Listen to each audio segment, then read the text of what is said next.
Longtime devotees of the New York Times read the publication for all the news that's fit to print. But the company behind the outlet's headlines wants to strike a deeper chord with readers, both current and potential. The Times will run a new TV commercial this Sunday during NBC's Golden Globes broadcast that highlights its recent spate of scoops in the area of sexual harassment. For months, The Times has unveiled shocking allegations against luminaries such as Harvey Weinstein and Bill O'Reilly, and the coverage has helped to spur investigations of other famous people, part of a larger movement that seeks to stop harassment in industries where it has historically been tolerated and even quietly ignored. NBC's Globes broadcast seems tailor-made for such a pitch, as the entertainment and media industries have been under a microscope while revelations have swirled around producers, actors and TV news journalists. While The Times is proud of its journalism, it also wants to use its recent achievements to spark a different sort of movement.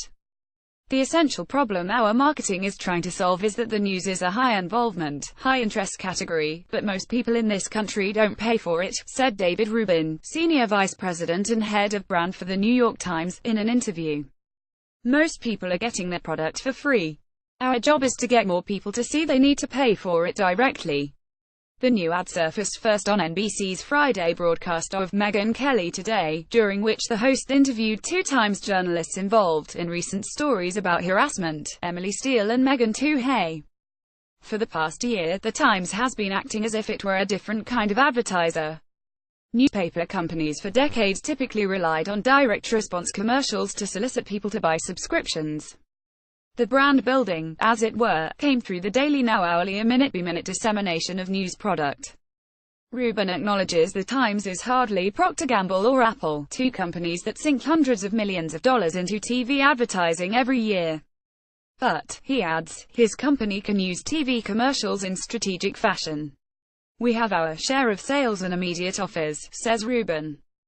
The big task is to get more people interested in paying for the news, and paying for our news. TV ads can make an impression when placed in broadcasts centered around topics related to big stories where Times journalism has dominated, he suggested.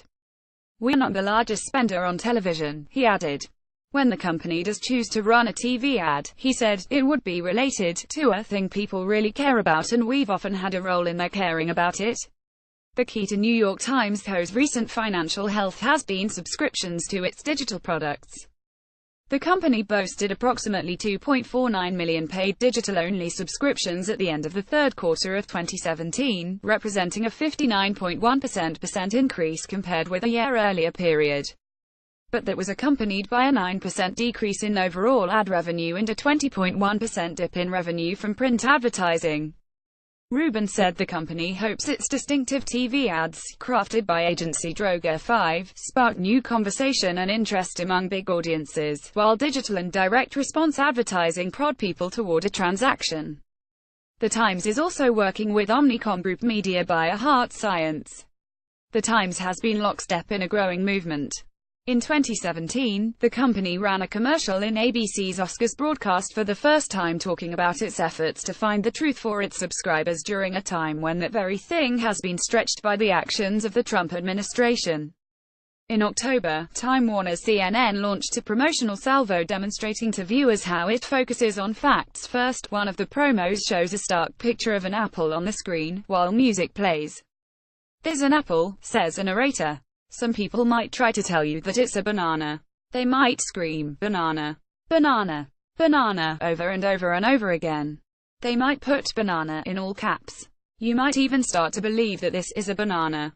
But it's not, counsels the voice.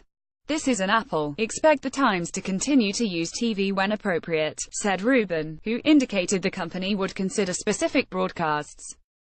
We are not advertising to drive awareness, he said. We are advertising to get people to realize the difference our journalism offers. We want them to support us.